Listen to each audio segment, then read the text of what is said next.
மக்களே, குறும்படம் எப்படி இருந்துச்சு?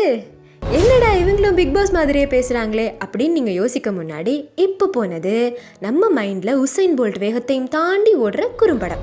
ஆஸ்கார் அவார்டு வாங்குற லெவலுக்கு க்ரியேட்டிவாக யோசிக்கிற நம்ம பிரெயினை பற்றி நமக்கு தெரிஞ்ச 2 குறும் கருத்தை உங்கள் கூட ஷேர் பண்ண விரும்புகிறோங்க. நம்பர் 1, நம்ம டயர்டாக இருக்கும்போது தான் நம்ம பிரெயின் ரொம்ப க்ரியேட்டிவாக யோசிக்குமா. Great ideas often come when you take a shower அப்படின்னு சொல்றது ரொம்ப உண்மைன்னு இப்போ புரியுதா? நாம தியானம் பண்ணும்போது மிஸ்டர் பிரெயினுக்கு ஃபோக்கஸ் செய்கிற சக்தி கூடுமா. அதோட மைண்ட் ரொம்ப காமாக இருக்குமா. நம்ம தியானம் பண்ண ட்ரை பண்ணுற பர்பஸே நம்ம மெமரி பவரை இன்க்ரீஸ் பண்ணிக்கத்தானே. Because boss daily me is forgetting to do my assignments அப்படின்னு நம்ம உள் மனசோட குமுறல்கள் ஸ்பீக்கர் லெவலில் கேட்குது.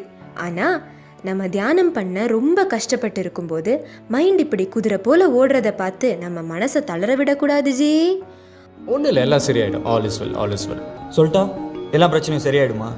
பிரச்சனையை சமாளிக்கிற ஒரு தைரியம் ஒன்று வரும். விடாமுயற்சி விஸ்வரூப வெற்றிங்கிற மாதிரி மெடிடேஷன் ட்ரை பண்ணும்போது ஒன் டே நம்ம மைண்டு இப்படி அமைதியாக இருக்குமாம் பாஸ்.